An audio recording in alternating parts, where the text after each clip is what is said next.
Welcome to Mind Over Matter, where we feature young Jamaicans who are shooting for the stars. I'm your host, Margaret Boyne. She's a natural scientist, a marine biologist, and a climate and energy specialist. She's a recipient of the 2015 Governor General's Award for Nation Building. She's also the Miss 2018 Miss Kingston and St. Festival Queen. She will share her journey and we'll talk climate change. My guest is Leneka Rhoden. Welcome to Mind Over Matter, Leneka.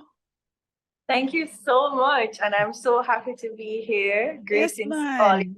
It's a pleasure. All right, so tell me a little about yourself, Leneka. Okay, so I actually work at the Ministry of Science, Energy, Telecommunications and Transport as Director of Energy Systems and Conservation. I'm an MPhil candidate at the University of the West Indies, majoring in environmental biology with a concentration in renewable energy, looking at the production of biodiesel and bioethanol from sargassum. Okay, so I served as the Pan-Commonwealth Coordinator of the Commonwealth Youth Climate Change Network. I served for 2 years, and it was a very wonderful experience coordinating projects across the Commonwealth, the African region, the Caribbean, Asia, and Pacific regions. And of course, looking at collaboration amongst youth in the different regions to build capacity and share knowledge and best practices, of course. Mm-hmm. So what was your inspiration to follow this path? So I've always been a lover of the earth, the environment on a whole. It is, I remember when I learned I would say grade 9 about stewardship, what it means to be a steward. And we would have learned that, God, he would have left the earth for us to take care of it. And when I look at all the activities that humans have been participating in to the detriment of the earth, our own environment, and, I'm not against economic development and growth. I do believe that there is a more sustainable way to do it. And so I'm just a part of the team of people who is promoting development in a more sustainable manner. Mm-hmm. So would you say that you were an inquisitive child, wondering how this war? What were you like? Yeah, I was very curious, and I absolutely loved doing research and learning about different things. So, I guess that's the reason why I am on the path of getting my PhD in the future, because I just love looking into different areas and seeing how we can produce a solution for the different problems that exist. Mm-hmm. But how does one become a marine biologist? Okay, so on the path of becoming a marine biologist, you have to do biology, and you have to have an interest in chemistry as well, because the two are important and critical for you to be admitted to the marine biology program at the university, at any university that you aspire to study at. And once it is that you'd have completed your marine biology courses, there is a component of the course that requires that you do know how to swim, and you can take it a step further by learning how to dive, getting your diving credentials. And I would have done that as well. And then you try to get some work experience with a marine lab. So I would have had the pleasure of working one summer with the Port Royal Marine Lab. And throughout the tenure of my degree while studying, I would have had the privilege of gaining some experience with the Discovery Bay Marine Lab as well. So when you were studying though, Leneka, did you find that persons were saying to you, "Boy, why are you studying that? Where you going to get a job when you're done?" Did you encounter that? That's a very good question. So I guess I didn't get that a lot, but Okay. particularly because I've always been the student that is involved in so many other things. And I did Oh. a minor in international relations. And so I guess coupling the two, some people were able to see some amount of clear path to say that, okay, she's going into environmental advocacy at the international level, perhaps to work with the UN or one of those global entities that focus on environmental and sustainable development.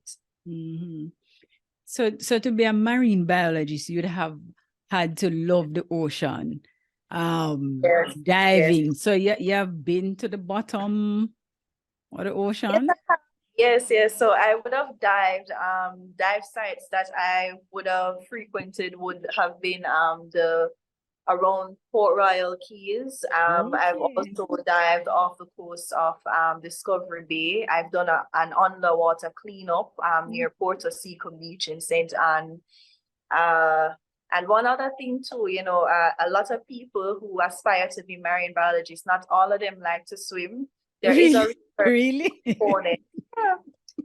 So there is a research component to marine biology, and while you are free to take part, you actually cannot graduate with a major in marine biology without learning how to swim, because some of the courses, especially like coral reef biology, you have to go underwater to see the coral reefs. So yeah, that's something that I guess listeners who are interested in doing marine biology, if you are afraid and you don't know how to swim, that's something that you probably want to work on before you know, this is something that you look to. Definitely. So tell me now about the bottom of the ocean. What is it like? What is it like? I mean, is it pitch dark? I mean, tell me a little about that. Okay, so the furthest depth I've ever been is about 120 feet. And that's really nothing compared to a depth of, I would say, I don't even remember the actual depth of the Mariana Trench, which is the deepest point of the ocean. Okay. But it's actually very nice. I'd say you'd see some fishes that you've never seen before with some really bright colors. I find that the deeper you go, the more diverse the fishes look and weirder in shape. They Yeah. have weird eyes, so they get scary down there too. Yeah. And that's something that we can we're more familiar with, especially those who watch Discovery Channel. So it's so true that the deeper you go, the creatures look stranger and stranger. So yeah.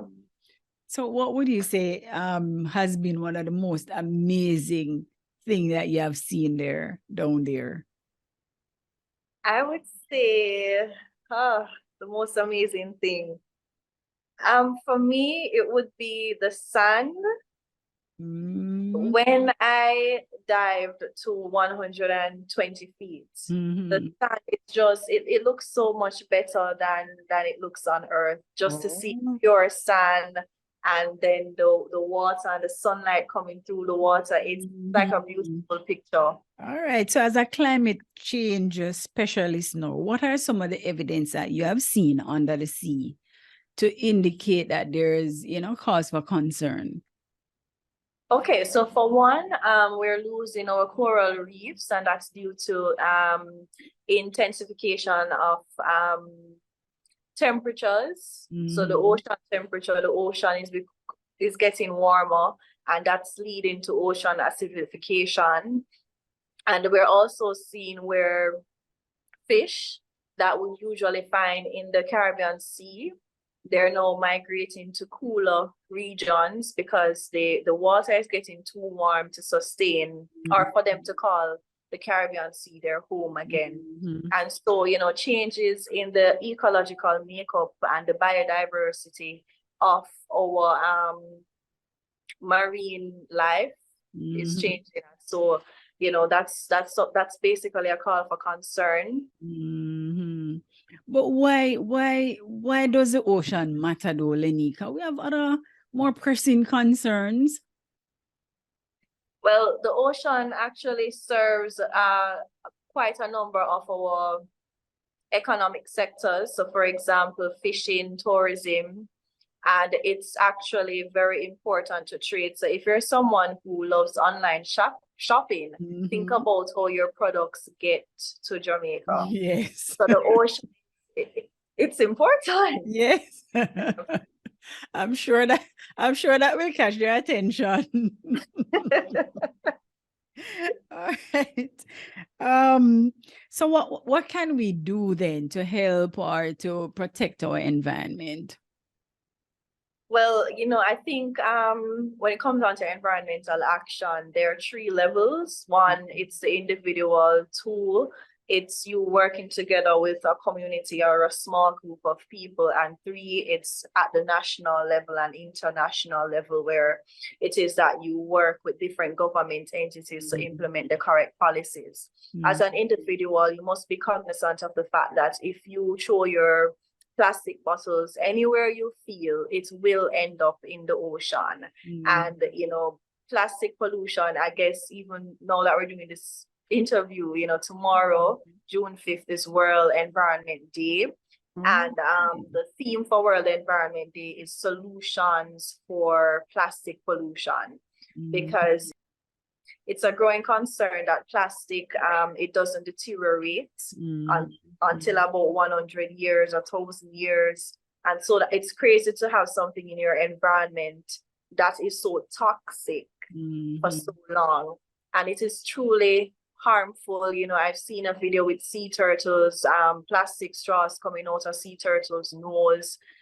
We've seen nets around fish and other marine animals around their throats that continue to harm their lives and disrupt their livelihoods. And so as an individual, I'll say, we need to continue to recycle. We need to, even what you drive, think about if your car is too old. A lot of developed countries, they have a policy in place that says that you must change your car in 5 or 7 years. If your car is older than that, then it will stop operating at its most optimum level. So the fuel will start to burn less inefficient or more inefficiently.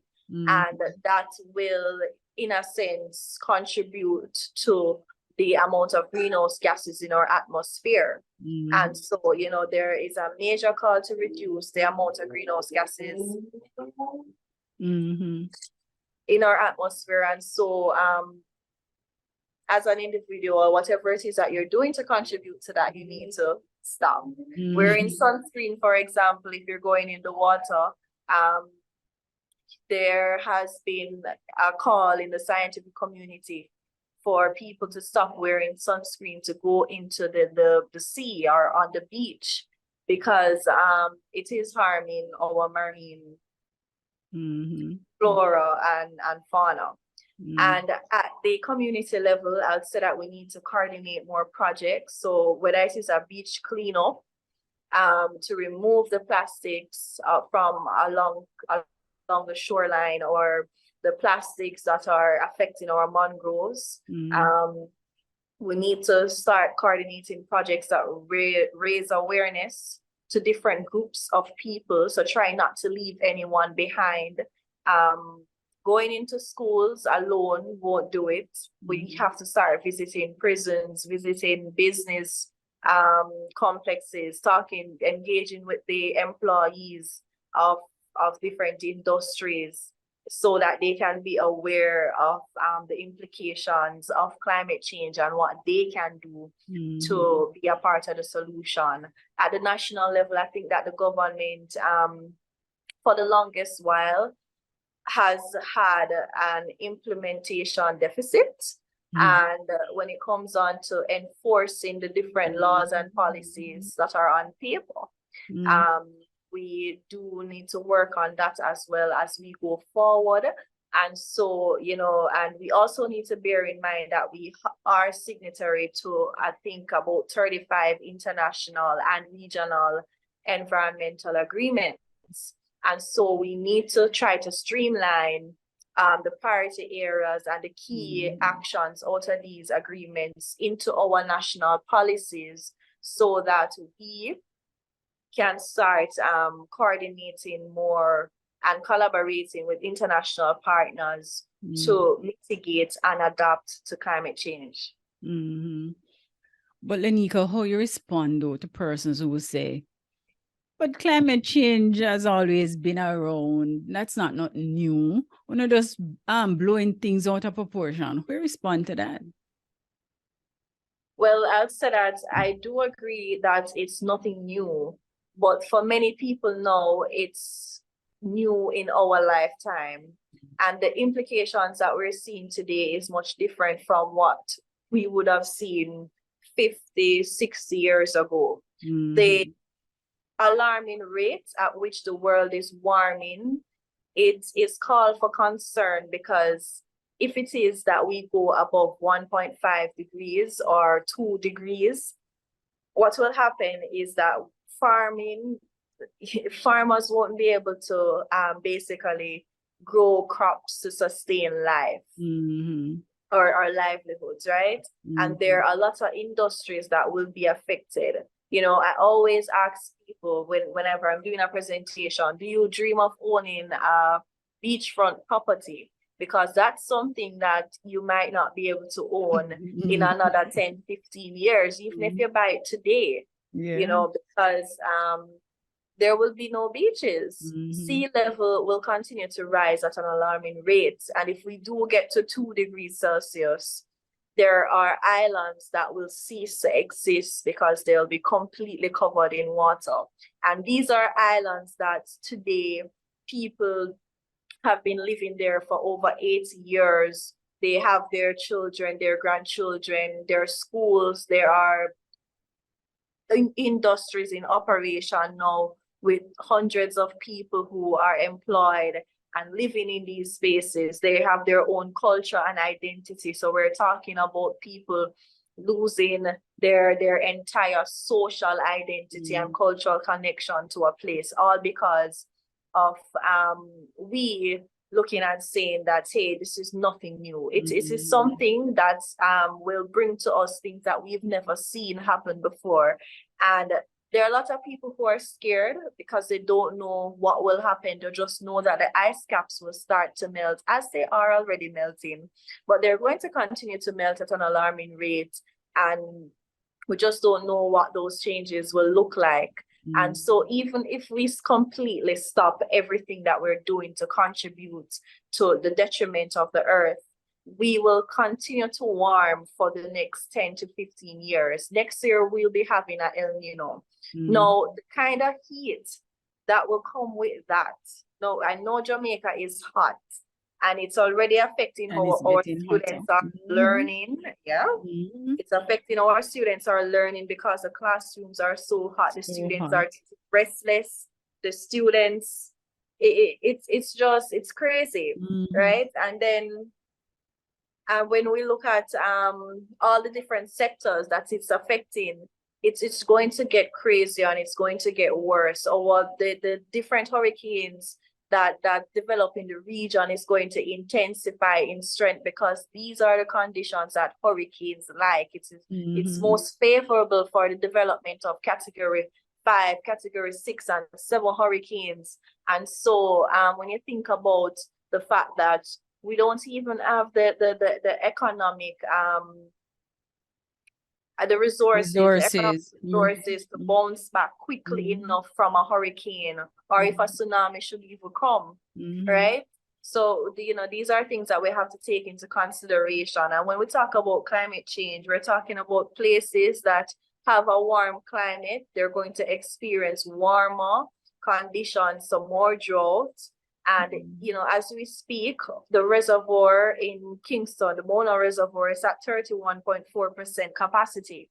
And so we're not seeing how these things are affecting us. When we turn on the pipe and water not coming out of the pipe, for those of us who have tanks, you might have to start buying water even more often, calling the water truck to come and fill those tanks, because the rain not going to be falling because of climate change. It's getting drier.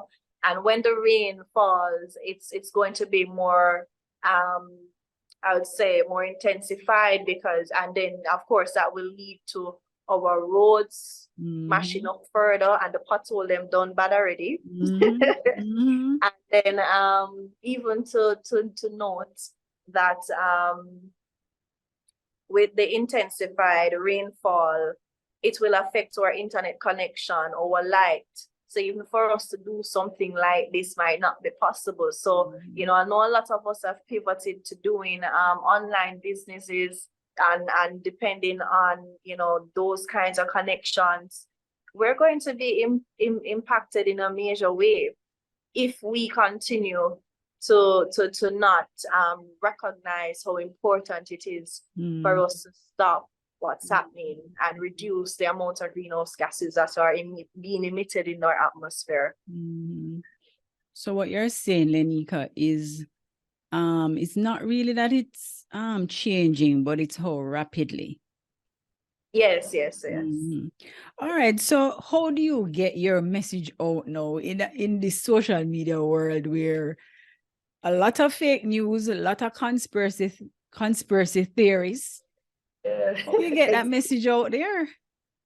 So I would say that it's so important that you know, on the topic of fake news, that people understand and have an appreciation for entities that are respected globally for carrying news that are based on scientific evidence. And how I get my message out there is, you know, I share it with my small community of people, and I try to collaborate with different entities, whether local, regional, or international entities, and try to have a larger reach through those mediums and utilizing their platforms to get the message out. And of course, I try to keep abreast by following what's happening in the scientific community. And whatever is alarming, of course, is something that I do share. And wherever there is a gap, I can even reach out to different professors to see how it is that we can start to fill that gap through probably carrying out a research project, or you know, whatever it is that we can do to help. So that's something that I try to do at the Ministry of Science, Energy, Telecommunications and Transport, as Director of Energy Systems and Conservation. Right. What does that entail? So I'm responsible for the government's energy efficiency and conservation program. And I also work to develop policies to ensure that our energy sector is where it needs to be. And, you know, climate change plays a major role in a lot of the policies that we're developing now, because we are trying to ensure that we achieve 50% renewables by 2030, and it's something that we're working towards. So tell me a little about your research. So my research looks at renewable energy development, particularly the production of biodiesel and bioethanol from sargassum. So sargassum is a macroalgae that is currently a nuisance to our shorelines here in Jamaica. A lot of people don't like the smell of it. It's that brown, ugly looking thing that we see when we go to the beach. Yes. But you know, there are so many different ways that sargassum can be used already here at the University of the West Indies. We've developed so many applications for sargassum and are currently developing so much more. So people are using sargassum to make pellets for goats to eat, and the goats have been eating it, and you know, so basically it can be used to produce biodiesel and bioethanol as well. And so we're currently working to optimize the methodologies so that it is both economically feasible and it's something that we can use going forward. Of course, it is a solution to our problem when it comes on to energy security, not only for Jamaica, but for other small island developing states. Because if it is that we can use a resource that we now have in abundance as a result of climate change, then we would be able to depend less on the importation of fossil fuel to develop energy. And so, renewable energy is a pretty growing sector in Jamaica, with solar and wind leading the way. But biofuels, we're trying to ensure that biofuel is something that we try to get right up to where solar is, because it's something that is sustainable. And so, yeah. So it has a high oil content, would you say? Yeah. So algae on a whole, has a very high content, with 50% of their body weight being oil, actually. Okay. All right. So you're a Queen's past student. Yes. And I'm happy to say that. I've wanted to talk to a Queen's girl since I started the program. So you're the first one. Oh. Glory. All right. So you did a lot of things at Queen's, man. Tell me about some of the activities that you were involved in there. All right. So I was the president of the Anglican Youth Fellowship Club. I was also the president of the drama club, the president of the environmental club, and the president of the student council association, or the student council body. Okay. So while at Queen's, I would have actually, under the Anglican Youth Fellowship, I would have implemented quite a number of youth-centered programs that really created a space for young people to come and talk about different problems that affect us as adolescents. And we'd invite different speakers to talk to us about time management, talk to us about relationships and building positive relationships, dealing with conflicts, talk to us about opportunities such as scholarships that exist for the environmental program. We did a lot of projects around the school.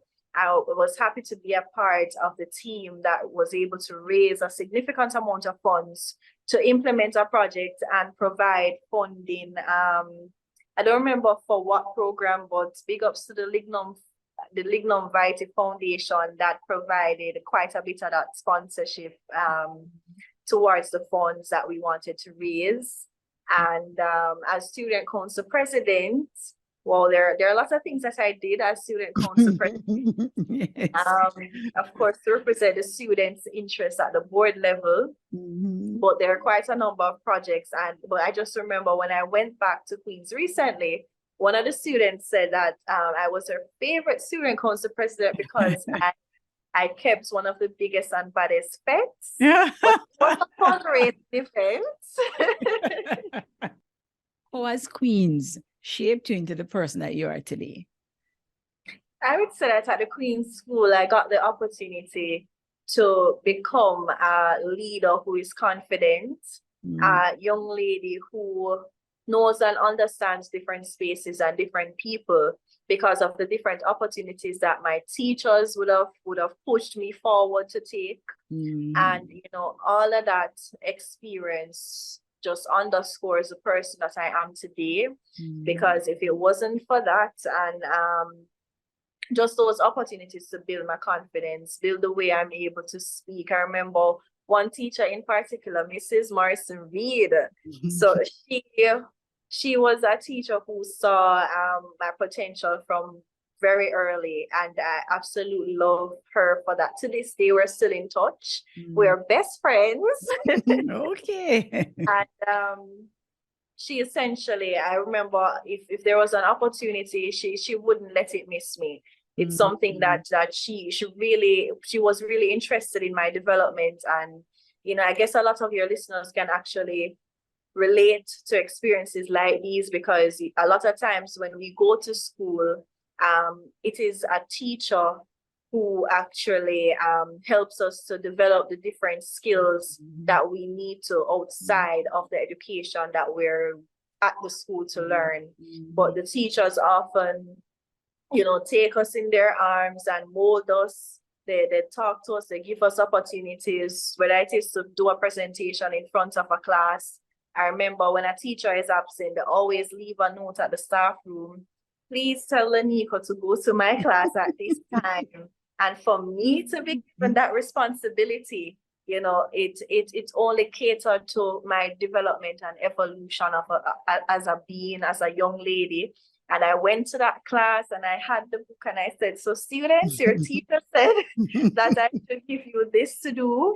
And, you know, so, but giving back to your community, you have received the Governor General's Award for Nation Building, but you have been giving back to your community since you were 9 years old. Tell me a little about that. Yes, so giving back is a part of me, it's a part of my family. So I remember in the community that I grew up, you know, whenever hurricanes would come, we'd always walk around the community to see who needs clothes because they would have been flooded out. And I would always, you know, pack the bags and carry them to those different households to give them clothes in the time of need. At 9 years old, I was organizing clothes drives, book drives, so that we could donate those resources to the Salvation Army or to other charities. When I went to the Queen's School, I started volunteering with the girls' home right up the road from the school. Every evening, I would go there to help the girls with homework, have a little talk with them. You know, I even went a step further to develop a little program.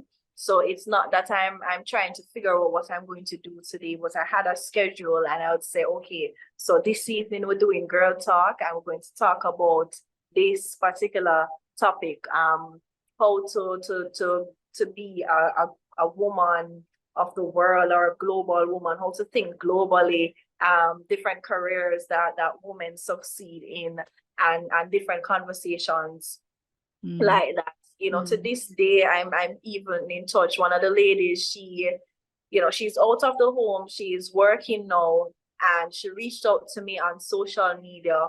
And I remember seeing her even recently, and she just remembers all of the talks that we would have. And she's so always grateful when her memory brings her back to those days, because, you know, those conversations were real. It was one-on-one. Sometimes it was one-on-one. Sometimes it was with the whole group. And so I always say to people, it doesn't matter where you start. You don't have to start with a lot of resources, because I didn't have any money. All right, we seem to think that scientists are serious, but you are the Miss Kingston and St. Andrew Festival Queen in 2018. What was that experience like? You know, the Miss Kingston and St. Andrew Festival Queen platform, it was such a transformational experience for me. I remember when I won the competition, I was just in second year going to third year.